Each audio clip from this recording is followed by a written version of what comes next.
Hello everyone, c'est moi pour notre vidéo du dimanche. J'espère que vous allez bien et que vous passez une excellente fin de semaine. Chose promise, chose due, je vous l'avais dit, on s'attaque aujourd'hui à l'épisode numéro 2 de l'énorme bloc de Tartaria. Ah là là, Tartaria, je vous le disais la dernière fois, je me suis lancée dans des recherches profondes et qui j'essaie d'être variée puis surtout d'apporter un petit truc en plus parce que quand même, effectivement, c'est un sujet qui a déjà été traité par de nombreux youtubeurs, mais j'étais pas prête. J'étais pas prête pour la somme de travail colossal que ça représentait. Mais je m'accroche. Par contre, vu que ce sujet va être long et que c'est un des épisodes d'une série de je sais pas combien d'épisodes encore, on va rentrer directement dans le vif du sujet. Alors, tout a commencé quand je suis tombée sur une carte. Pas une carte moderne, une carte ancienne, abîmée, oubliée. Elle date de 1671. Elle est conservée dans les collections numérisées de la Bibliothèque nationale de Russie à Saint-Pétersbourg. C'est une carte hollandaise dessinée par le cartographe Nicolas Visscher. Et sur cette carte, entre la Chine, la Russie et l'océan Arctique, figure un mot. Tartaria Mania, la grande Tartarie. Pas une petite région, pas un détail, un territoire immense, vaste comme un continent occupant tout ce que nous appelons aujourd'hui la Sibérie, le Kazakhstan, la Mongolie, une partie de la Chine du Nord et jusqu'à la côte pacifique russe. Je me suis dit, c'est une erreur, une vieille appellation floue, une espèce de mot fourre-tout. Mais alors, à ce moment-là, pourquoi ce nom revient-il sur des dizaines de cartes étalées sur plus de 3 siècles? Pourquoi les cartographes européens, chinois, persans, tous les reprennent comme une évidence? Et surtout, pourquoi ce mot disparaît-il brutalement au XIXe siècle sans aucune explication logique? Vous me connaissez, j'ai alors commencé à creuser. D'abord par curiosité, puis par, je vais l'avouer, obsession. Et ce que j'ai trouvé dans des archives, dans des cartes, dans des témoignages, dans des omissions, m'ont conduit à une seule conclusion. Il existait là bel et bien un empire, un vrai, structuré, avancé, et tout a été fait, les amis, pour que nous ne le sachions jamais. Alors plus que jamais, installez-vous bien confortablement dans vos canapés, dans vos lits ou peu importe où vous me regardez dans votre maison. Préparez le thé, le café, le popcorn et accrochez-vous parce que ce que vous allez entendre et ce que vous allez voir va complètement changer votre façon de voir l'histoire. Allez, on y va et c'est maintenant. Let's go.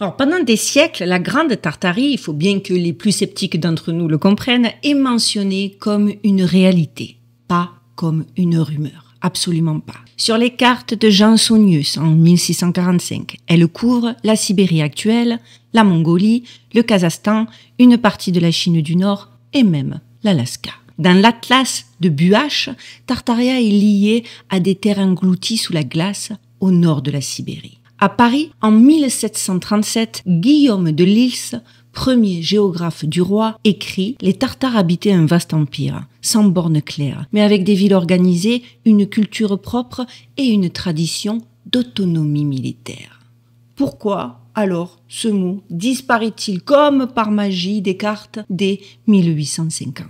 Pas progressivement, pas de déséitude, d'un seul coup. À mesure que l'empire russe s'étend, Tartaria se contracte, puis disparaît.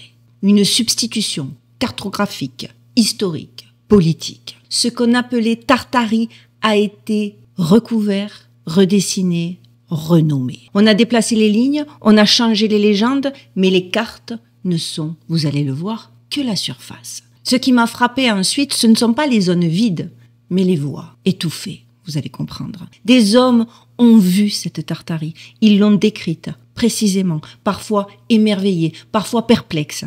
Ces récits existent, mais on ne les cite jamais, alors je suis allée les lire. En 1672, Nicolas Witsen, diplomate néerlandais, cartographe polyglotte, membre de la Royal Society et de la Compagnie néerlandaise des Indes orientales, publie une œuvre monumentale, la Tartarie du Nord et de l'Est. C'est un livre de référence considéré à l'époque comme l'un des plus sérieux sur l'Asie septentrionale. Il en publiera 2 éditions, une première en 1692, puis une seconde augmentée en 1705, en 3 tomes et plus de 600 pages. Un travail d'ethnographe, de géographe, de linguistique et de diplomate. Il y compile des témoignages de marchands, d'ambassadeurs, de cosaques russes, de kalmouks et même d'intermédiaires chinois. Et ce qu'il décrit ne correspond, les amis, absolument à rien de ce qu'on nous enseigne aujourd'hui. Huitzilopochtli parle notamment d'une cité appelée Horda, située à l'est de la Volga. Aujourd'hui, ce nom n'apparaît sur aucune carte moderne. Pourtant, à l'époque, il la décrit comme une ville structurée, géométriquement alignée, avec des temples élevés selon des règles mathématiques et des pierres taillées comme dans une horloge céleste. C'est littéralement comme ça qu'il l'a traduit. Les murs de pierre noire sont assemblés avec une précision telle qu'aucun outil européen n'a jamais su imiter jusqu'à présent. Ça, c'est tiré de son livre. Il observe aussi des structures cycliques, des places organisées selon les mouvements stellaires et des prêtres capables de lire l'heure dans le ciel par la lumière et l'ombre sur les dômes. Il écrit encore, écoutez, parce que moi, ce livre m'a littéralement brûlé le cerveau. Leur science des astres dépasse nos calculs. Ils nomment des points du ciel que nous n'avons pas encore cartographiés. Et puis après ça, devinez quoi? Silence. Malgré son rôle d'ambassadeur, de maire d'Amsterdam 13 fois et de membre actif des sociétés savantes, Huitzilopochtli est progressivement, littéralement, effacé de la mémoire collective. Oui, au XIXe siècle, alors que l'Empire russe étend son territoire, que le mot Tartarie disparaît, les ouvrages de Huitzilopochtli ne sont simplement plus réédités. Dans les universités européennes, son nom est remplacé par celui des géographes plus académiques, d'Anville, Belin, Delisle. Je vous l'ai dit, il y a les chercheurs, ceux qui font ça par passion, par vocation, presque comme un appel, au même titre que certains religieux, religieuses, etc. Puis il y a les autres, ceux qui sont vendus au système, qui veulent que des subventions et qui sont prêts à n'importe quoi pour ces subventions. Certains passages de sa seconde édition, celle de 1705, qui est la plus complète, deviennent quasiment inaccessibles. Des chercheurs russes comme Alexander Novikov en 2009 ont signalé que plusieurs planches originales avaient été retirées lors de la numérisation par des bibliothèques occidentales. Rendez-vous compte. Par exemple, parce qu'il a cité des exemples, il ne s'est pas juste contenté de dénoncer. Une carte de l'actuelle région de Touva montrant un réseau d'observation cyclique. Encore une page mentionnant des rites astronomiques proches des cultes proto-zoroastriens. Des termes encore issus d'une langue cyclique inconnue que Huitzilopochtli appelait le langage des cycles de lumière. Tout ça a été effacé. Ces passages ne figurent ni dans les versions abrégées modernes, ni dans les rééditions universitaires. Clairement, une disparition qui n'a absolument rien d'innocent. On a donc un homme considéré comme sérieux, actif dans la diplomatie, publié et lu en son temps, témoin direct ou indirect d'une culture complexe, organisée, avancée, et tout cela a été simplement effacé. Pas par hasard, non, on ne peut pas croire que c'est par hasard, mais parce que son travail ne collait définitivement pas au narratif officiel, celui d'une Sibérie vide, primitive, sans passé, celui d'une Eurasie du Nord sauvage qu'il fallait civiliser. Huitzilopochtli, au fond, a peut-être commis une erreur fatale pour son époque, documenter l'existence d'un empire que l'histoire voulait absolument faire disparaître. Mais dites-vous qu'en plus, Huitzilopochtli n'était pas un cas isolé, loin s'en faut. D'autres témoins ont vu, entendu, consigné, pas un, pas deux, pas trois, des pléthores de témoins. Et eux aussi, on les a oubliés. Et j'ai encore un exemple qui vous le prouve. Quelques décennies plus tard, ce sont des missionnaires envoyés en Chine, les jésuites français, qui traversent les terres tartares par le nord. Des érudits, des observateurs précis, des hommes formés à la rigueur intellectuelle. Et ce qu'ils rapportent va exactement dans le même sens que Huitzilopochtli, mais avec un détail en plus. Eux parlent d'écriture. Nous sommes en 1745 et je parle des jésuites français Jean-Baptiste Régis et Joseph Amyot. Leurs noms aujourd'hui ne disent plus grand-chose à personne, fort malheureusement. Mais au XVIIIe siècle, ils étaient les yeux et les oreilles de l'Occident en Chine. Jean-Baptiste Régis, missionnaire, cartographe, astronome, arrive en Chine à la fin du XVIIe siècle. Il collabore directement avec la cour impériale de l'empereur Kangxi. Entre 1708 et 1715, il participe à un projet monumental de cartographie impériale traversant la Mongolie extérieure, la Tartarie du Nord et même les confins de la Mandchourie. Il note tout, les routes, les langues, les symboles, les architectures.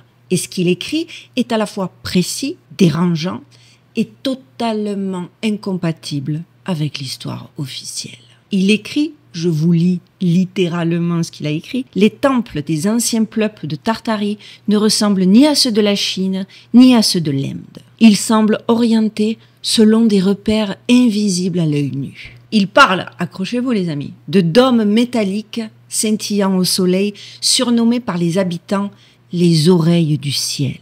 Il décrit des structures parfaitement symétriques dont les axes suivent un ordre invisible que seuls les prêtres peuvent nommer. Et surtout, il parle d'une langue gravée dans la pierre, ni chinoise, ni mongole, ni sanscrite, une écriture cyclique, rythmée comme un calendrier, mathématique et poétique à la fois. Il écrit « Les signes sont organisés comme des cadrans et varient selon la saison ». Quelques années plus tard, c'est Joseph Amyot, lui aussi jésuite, qui poursuit la mission.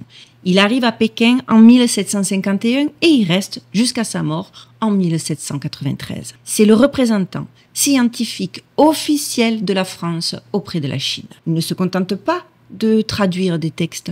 Il observe, il note, il compare. Dans l'une de ses lettres envoyées à l'Académie des sciences, Amyot raconte avoir vu des cérémonies tenues par des prêtres dans les montagnes du Nord. Il récitait des vers à voix monocorde dans une langue que même les Mandchous disaient, écoutez ça, venus d'avant les empereurs. Et là encore, il décrit une cosmologie précise, une culture fondée sur le temps cyclique, l'harmonie céleste et la maîtrise du son et de la lumière. Mais ce qui est arrivé ensuite est peut-être encore plus révélateur de ce qu'il a vu, de ce qu'ils ont vu, lui, Amyot et Régis. Parce que sachez que leurs écrits ont bien été transmis à Paris, mais seuls certains extraits ont été publiés. Les passages les plus étranges sur les écritures, les temples, les rites astronomiques ont été écartés, ignorés ou relégués au rang de curiosité. Les mémoires de Régis, rééditées en 1732, sont amputées, sachez-le, de près de 40% de leur contenu original. Les lettres d'Amyot conservées à l'Académie des inscriptions et belles-lettres ne seront jamais publiées intégralement. Et ce que je vous dis là, c'est officiel. On assiste clairement à une réaffectation de leurs données. Leurs relevés géographiques ont servi, mais vous allez le voir, absolument sans leur nom. Les cartes réalisées à partir de leurs relevés sont dorénavant signées par des géographes plus acceptables par le système. D'Anville, Delisle, Belin, je vous le disais en introduction. Et surtout, le nom Tartarie disparaît. Leurs observations sont clairement reconverties. Ce qui était Tartarie devient Mandchourie, Mongolie ou simplement Sibérie orientale. Leur expérience est vidée de son sens. Carrément, un discrédit par effacement. Je ne sais pas si vous vous rendez compte de ce que je vous dis, mais c'est juste énorme, brutal, mind-blowing. Parce qu'attendez, après ça vient aussi le coup final, la suppression de la Compagnie de Jésus. D'abord en France en 1763, puis dans toute l'Europe en 1773. Les missions sont dissoutes, les correspondances coupées et Amyot meurt à Pékin, isolé en 1793, oublié de tous. Je ne sais pas ce que vous en pensez, mais pour moi, ce ne sont absolument pas des hasards. Ce sont des motifs. Witsen, Régis, Amyot, trois hommes rigoureux, connus, écoutés dans leur temps, mais systématiquement réduits au silence dès lors qu'ils sortaient du cadre. Ils ont vu une autre histoire, et cette autre histoire, celle de la Grande Tartarie, devait clairement disparaître. Nous avons ici, de manière indiscutable, des témoins, non pas des conteurs de légendes, mais des hommes instruits, méthodiques, respectés par les plus hautes institutions de leur époque. Ils parlaient, je le répète, de villes, de dômes, de symboles et d'un savoir ancien, organisé, codé. Mais ce qu'ils décrivaient, vous allez le voir, en vérité, nous l'avons vu nous-mêmes, sans même savoir exactement ce que nous regardions. Des photos, des bâtiments, des structures dont l'histoire officielle ne dit presque rien. Alors, vous me connaissez, j'ai commencé à chercher, cette fois non plus dans les livres, mais vous allez le voir, dans les pierres. J'ai passé des heures, les amis, à observer des photos anciennes d'Irkoutsk, de Tobolsk, d'Oufa, d'Ulan-Ude. J'ai dû tuer la plupart des mots, je suis désolée, vous me connaissez, j'aurais fait mon maximum, mais des fois, quand la fatigue est là, la dyslexie est trop forte. Donc on a vu des bâtiments civils, religieux, administratifs, construits bien avant l'expansion russe moderne. Presque tous ont un point en commun. Des dômes étoilés, surmontés de flèches, de globes, de pointes métalliques. Ces formes ne sont clairement pas décoratives. Elles obéissent à des lois géométriques strictes. Spirale logarithmique, proportion pi, alignement astronomique. Et j'en passe.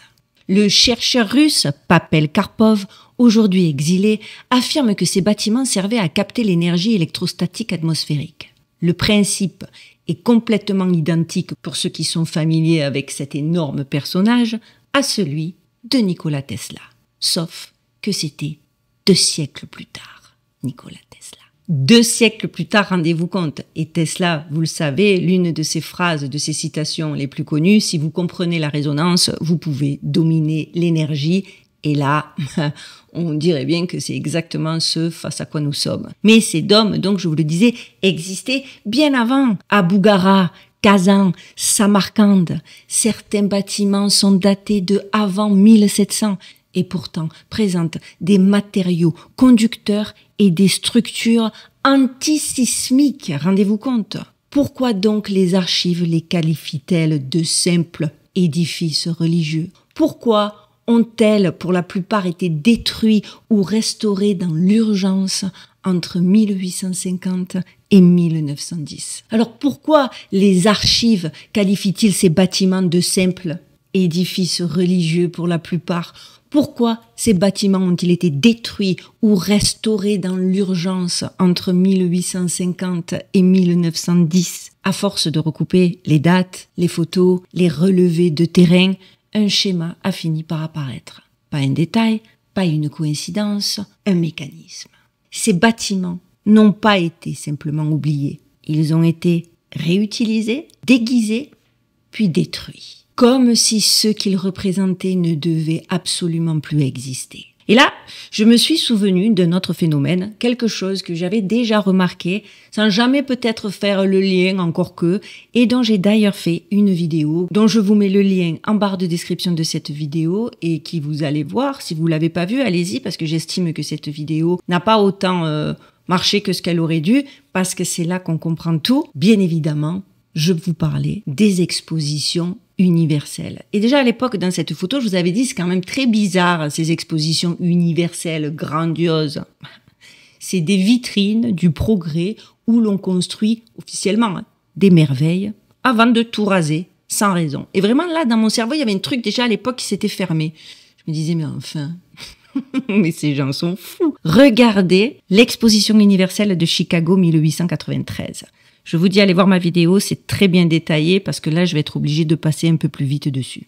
Alors, officiellement, cette exposition était nommée World Columbian Exposition. Elle était censée célébrer les 400 ans de la découverte de l'Amérique par Christophe Colomb. Mais ce qu'on y montre n'a juste absolument rien à voir avec un vague souvenir médiéval. Sur une surface de 2,4 km², les organisateurs présentent plus de 200 bâtiments colossaux dans un style néoclassique blanc, rappelant l'Athènes antique ou la Rome impériale. Des dômes de 90 mètres de haut, des colonnes de 20 mètres, des portes en bronze, des fontaines gigantesques, Et tout cela aurait été construit en à peine 2 ans pour une expo entre 1891 et 1893, sans béton armé, sans grue moderne, sans acier structurel. Non, mais enfin les gens.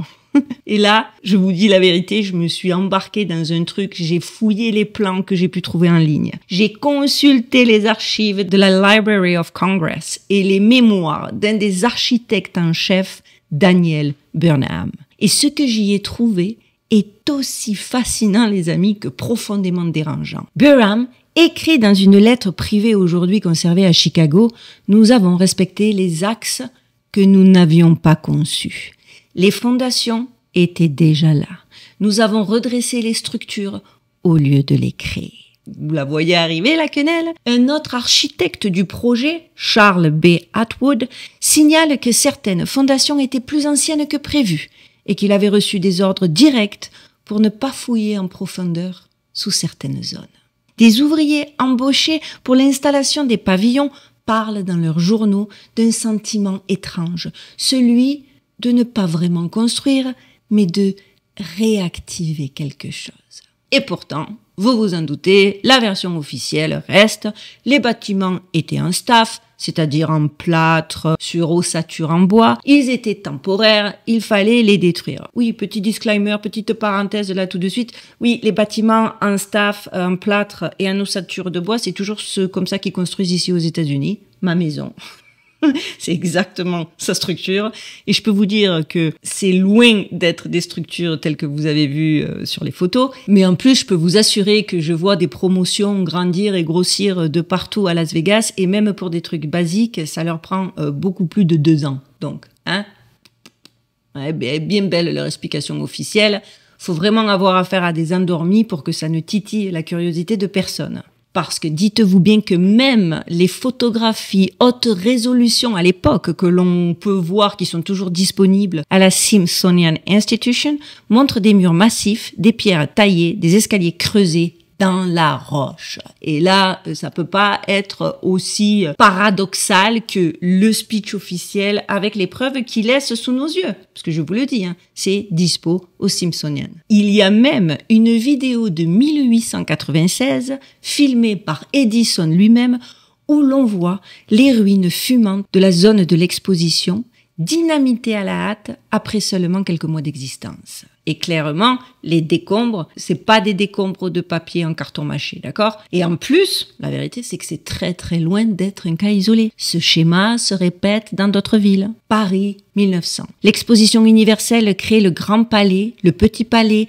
le pont Alexandre III, la gare d'Orsay. Une fois encore, les pavillons sont détruits dans les mois qui suivent, malgré leur grandeur. On a encore Philadelphie, 1876. Le Main Exhibition Hall, plus grand bâtiment couvert du monde à l'époque, est détruit en 1881 sans raison structurelle. Saint-Louis encore, 1904, même logique, des bâtiments gigantesques, construits pour durer 6 mois, qui sont démolis alors qu'aucun problème de sécurité ne le justifie. Et surtout, à chaque fois, les détails de construction sont impossibles. On parle de cités entières érigées en seulement 18 mois par des équipes mal équipées, sur des terrains marécageux, sans plan précis, dans une époque où l'électricité elle-même n'était pas encore stabilisée. Enfin, à un moment donné, il faut juste faire preuve de bon sens. Et si nous étions clairement face à une logique de réaffectation, vous allez comprendre. Tout cela m'a clairement rappelé les structures que j'avais donc vues en regardant les photos à Kazan, à Oufa, à Tobolsk. Les mêmes colonnes, les mêmes dômes, le même goût pour la symétrie absolue et les géométries sacrées. Et franchement, une question s'est imposée à moi. Et si ces expositions n'étaient pas des célébrations de progrès, mais au contraire des rituels d'effacement? Des vitrines temporaires où l'on exhibe une technologie ou une architecture ancienne avant de la maquiller, de lui inventer une origine moderne, puis de la raser au vu et au su de l'entièreté de la population. Ça n'avait rien à voir avec une histoire qu'on essayait de vous cacher, enfin voyons. C'était simplement des expositions universelles qui étaient là pour un temps donné et qui étaient vouées de toute façon à disparaître. Honnêtement, et si nous étions face à des bâtiments tartares ou pré-reset, remis en scène brièvement avant d'être tout simplement remplacés dans l'imaginaire collectif. La question est, selon moi, on ne peut plus légitime. J'ai trouvé un plan du Manufacture and Liberal Art Building de Chicago. Sur la légende, il est écrit « Reconstruction des structures anciennes selon les dimensions disponibles sur site ». Pas construction, les amis. Reconstruction. Et pour moi, ça veut tellement tout dire. Dans une version antérieure du plan, un tampon a été apposé. Existing base preserved. Base existante, conservée. Et alors, là, pour moi, tout s'éclaire. Les cartes, les témoignages, les temples, les orphelins, oui, parce que vous allez voir, et maintenant les expositions. Tout converge, tout obéit à un même modèle. Réutiliser, redéfinir, rebaptiser, raser. Et après, on viendra vous dire, ah, effet Mandela, avec des explications scabreuses. Non, délire collectif, non, hallucination collective, non, conspirationniste. Je vous jure, c'est à ce degré-là, c'est que vraiment, en vérité, ceux qui veulent rester dans l'ignorance, c'est un choix. C'est vraiment un choix. Et si ce qu'on appelait le progrès au XIXe siècle était en réalité une mise en scène pour effacer un monde antérieur, trop dérangeant, trop avancé, trop incompatible avec le narratif officiel colonial de l'époque. Il y a réellement de quoi se poser la question. À ce stade de mes recherches, j'ai commencé à comprendre que ce reset global n'était pas qu'architectural. Il était démographique, il était culturel, il était biologique. Car pendant qu'on détruisait des cités anciennes et qu'on rasait les traces matérielles d'une autre civilisation, on effaçait aussi sa population. Pas par des guerres, pas par des massacres, comme ils sont coutumes de le faire, mais par des déplacements silencieux, par assimilation, par reprogrammation. Et les premiers à porter les marques de cette onde, je vais le dire comme ça, ce furent les enfants. Des milliers, puis des millions, arrachés, déplacés, rebaptisés. Dans les registres, on les appelle les enfants sans origine. Honnêtement, à ce stade-là de mes recherches, je pensais avoir tout vu. Des bâtiments enterrés, des cartes modifiées, des archives réécrites. Mais il manquait, oui, quelque chose, forcément, parce que où serait passée toute cette population? Que leur est-il arrivé? Il me manquait quelque chose de vivant, quelque chose d'humain. Et c'est donc en consultant les registres de la ville de Tollbox, dans les archives impériales russes en ligne, que j'ai compris. Entre 1850 et 1920, les grandes puissances occidentales, Russie, Royaume-Uni, États-Unis, organisent une série de transferts massifs d'enfants. Le récit officiel, il s'agit d'orphelins, de victimes de famine, de victimes d'épidémies, de victimes de guerre, et j'en passe des meilleurs. De toute façon, vous le savez, ceux qui dirigent dans l'ombre depuis la nuit des temps, c'est toujours des gros philanthropes qui font tout ce qu'ils font pour notre bien, et nous, on n'est que les imbéciles qui ne voient pas ça, et qui, dès qu'on sort un petit peu de la boîte, sont catalogués de conspirationnistes, complotistes, et j'en passe.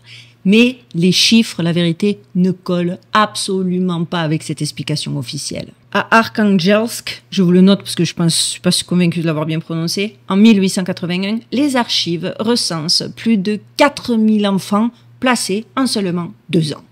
À Irkoutsk, en 1886, on parle de 3200 enfants sans origine connue.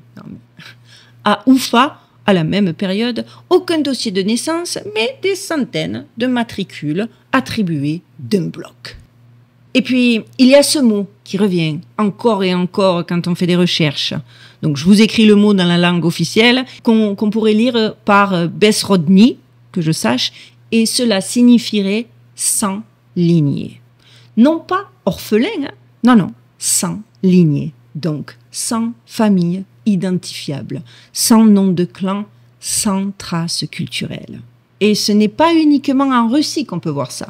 J'ai croisé ces données avec celles des Child Migration Camps, organisées par le Royaume-Uni entre 1869 et 1912. Des enfants envoyés par bateau entier en Australie, au Canada ou encore en Afrique du Sud. Plus de 100 000 enfants pour peupler l'Empire.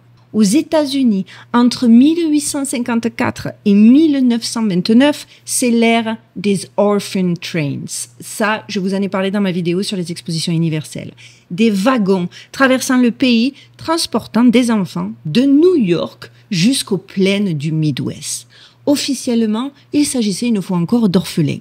Mais les registres, encore une fois, ne comportent ni nom de parents, ni origine géographique, ni quelconque détail que ce soit. Ces enfants-là sont simplement là, déposés, déplacés, répartis, et très souvent renommés. Dans les orphelinats impériaux russes, les enfants sont habillés à l'identique, rasés, je vous le disais, rebaptisés. Ils n'apprennent ni les langues régionales, ni les coutumes de leurs ancêtres. On leur enseigne le russe standardisé, la doctrine impériale et surtout, l'oubli. Des lettres internes aux orphelinats d'Arkhangelsk évoquent la nécessité d'effacer les habitudes tribales. C'est textuellement ce que j'ai retrouvé dans les dossiers qui sont en ligne de cet orphelinat et de rétablir une langue cohérente pour les enfants du Nord. À Tobolsk, un rapport daté de 1893, numérisé en 2006 par la bibliothèque de Tomsk, décrit une réaffectation des enfants des régions orientales selon leur potentiel d'assimilation. Et là, je suis tombée sur un mot qui, je vous le disais, c'est le mot qui réapparaît et qui est pour moi glaçant. Il s'agit de réaffectation. Et si, les amis, ces enfants n'étaient pas simplement des victimes de la misère, et s'ils étaient les derniers survivants d'un peuple que l'on souhaite effacer, les derniers fils et filles d'un empire dont on a rasé les villes, détruit les écritures, maquillé les temples. Et si les orphelinats n'étaient pas là pour les sauver, mais au contraire pour les reformater? Quand on regarde les photos d'époque, quelque chose frappe. Les traits de certains enfants sont turco-mongols. Leurs habits traditionnels ont été brûlés. Leurs prénoms ont été changés. Leur langue a été interdite. On leur a littéralement arraché leur mémoire. Et on les a ensuite reprogrammés comme des pages blanches. Honnêtement, en lisant tous ces dossiers, je n'ai pas ressenti de colère, encore que c'était mitigé, mais j'ai surtout ressenti une tristesse immense. Parce que ces enfants n'ont pas de souvenirs, n'ont pas de lignée, ils sont devenus simplement des unités humaines intégrées dans un système qui n'avait plus de place pour leur passé. Je me suis demandé, et si c'était cela, le cœur du reset? Non pas un effondrement, mais un reformatage. Total, silencieux, chirurgical. Je vous le dis qu'on est dans un bis repetitas. À ce stade, encore une fois, je croyais avoir touché le fond. Mais en réalité, je n'avais encore rien vu. Car si on efface des villes, des noms, des historiens, des chercheurs, des enfants, il reste toujours quelque chose que l'on ne peut pas censurer aussi facilement. La géographie. Parce que oui, bon, il y a des choses, ok, on peut. Mais là, les montagnes, les plaines, les alignements, les fondations, les réseaux fluviaux, les lignes oubliées, ça quand même.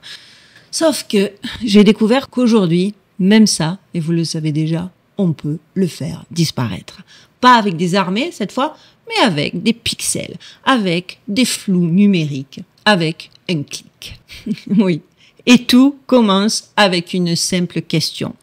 Pourquoi certaines zones de la Sibérie sont-elles invisibles sur Google Earth? Pourquoi? J'avais déjà vu, au fil de certaines de mes vidéos et de certaines de mes recherches, des photos disparaître des articles, des passages rayés dans des éditions anciennes. Mais ce que j'ai découvert honnêtement ensuite m'a littéralement glacé, parce que cette fois, l'effacement ne concernait pas le passé. Il se déroule toujours maintenant, à l'heure où j'enregistre ma vidéo. Tout a commencé pour moi avec une simple recherche d'images satellites sur Google Earth. Vous savez que j'en fais beaucoup, surtout quand j'essaie de voir à peu près ce qu'on nous sait de nous dissimuler en Antarctique, mon sujet préféré. Et là, je voulais examiner certaines régions de la Sibérie orientale entre la Yakoutie, Touva et le bassin de l'Alena. Mais très vite, quelque chose m'a frappé.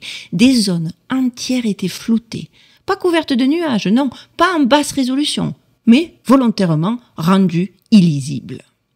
Et j'ai découvert qu'en 2015, plusieurs chercheurs russes dont l'ingénieur géodésique Maxime Drobychev, publie un rapport en ligne listant 38 zones partiellement ou totalement masquées entre 2010 et 2015 sur les versions publiques de Google Earth. Certaines régions deviennent floues d'une année à l'autre. Des détails disparaissent. Des cours d'eau changent de forme. Des accès sont remplacés par des textures, des choses clairement artificielles. Entre 2012 et 2014, une formation géométrique proche d'un hexagone a littéralement disparu de la région de Verkhovskiansk. Aujourd'hui, la zone est recouverte d'un flou en damier. C'est ce qu'on pouvait lire dans un rapport non publié, archivé que j'ai retrouvé sur Web Archive en 2016 et qui était issu des recherches du fameux Drobychev. Ou encore, je vous le disais, je suis allée voir la vallée de la Lena. Je me suis concentrée sur la région de la vallée de la Lena dans le district de Kobylaïskoïe, au nord-ouest de Yakoutsk. Je vous explique pas les noms pour moi, comment c'est compliqué les amis.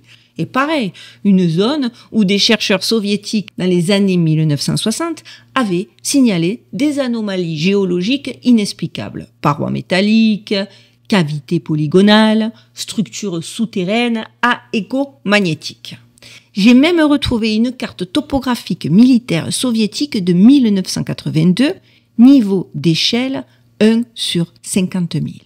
Elle mentionne un secteur appelé secteur 13B, classé inconstructible pour raisons techniques non détaillées. Aujourd'hui, sur Google Earth, la zone est un flou uniforme. Mais sur l'interface russe Yandex Maps, entre 2009 et 2013, on pouvait voir un relief hexagonal étrange, aujourd'hui introuvable. Pourquoi deux plateformes ne montrent-elles pas la même chose Pourquoi cette structure n'existe-t-elle dans aucune carte postérieure à 1991 En fouillant les bases de données de la Bibliothèque nationale russe, j'ai trouvé la référence d'un rapport militaire de 1886 conservé sous le numéro que je vous écris ici en sous-titre. Son titre « Découverte d'un espace souterrain anormal dans la vallée de la Lena ». Il y est décrit des fouilles menées par une unité d'ingénierie du tsar Alexandre III. Le document mentionne des chambres voûtées à parois lisses, des gravures en spirale et un symbole solaire entouré de 7 lignes radiales. Mais ce document, selon les notes du registre, a été reclassifié par les autorités soviétiques en 1947, puis reconfirmé confidentiel par décret en 1992. Et ne sera, accrochez-vous, déclassifié officiellement qu'en 2083. Pourquoi donc cacher tout ceci? Pourquoi mettre autant d'efforts à cacher tout cela? Il ne s'agit pourtant pas d'une base militaire moderne, il ne s'agit pourtant pas d'un secret nucléaire, il s'agit d'un site souterrain ancien situé dans une région considérée comme vide, sauvage et sans passé. Il est où le big deal? Et pourtant, on protège ce lieu comme s'il contenait quelque chose de fondamental, quelque chose qu'il faut retarder, effacer, rendre illisible, en tout cas rendre clairement intraçable. Était-ce un vestige de la Grande Tartarie? Un ancien centre spirituel? Un réseau énergétique? Un savoir interdit? Honnêtement, je n'ai malheureusement pas la réponse, comme vous pouvez vous en douter, mais je sais une chose. On ne censure pas ce qui est vide. On censure ce qui dérange. Ce que je croyais clairement au départ être une enquête sur des cartes, est devenu une plongée dans un monde qu'on a choisi, selon moi, de faire disparaître. Pas seulement un empire, pas seulement une culture, mais une vision du monde. Une autre manière de vivre, une autre manière de penser, de se relier au ciel, à la terre, à la mémoire. Car plus j'avance, plus je comprends une chose, les amis. La Tartarie n'était pas qu'un simple territoire. C'était un ordre, un équilibre, une science du sacré. Et selon moi, c'est peut-être pour cela qu'on a voulu tout effacer. Chaque trace que j'ai trouvée, chaque bâtiment, chaque carte, chaque rite obéit à une logique cosmique. Dans les ruines de Samarcande, Oufa, Akshkaba et Irkutsk, on retrouve les mêmes motifs. Des spirales logarithmiques, des figures étoilées à 6, 8 ou 12 branches, des temples dont l'axe est aligné non pas sur le nord magnétique mais sur des points d'équinoxe ou de solstice. Dans certaines villes comme Kazan, les anciens bâtiments gouvernementaux, aujourd'hui appelés palais municipaux ou bâtiments d'administration, sont construits en forme d'octogone étoilé, une forme qui apparaît aussi dans les traditions soufis et mongoles anciennes. Mais surtout, aucune structure n'est isolée.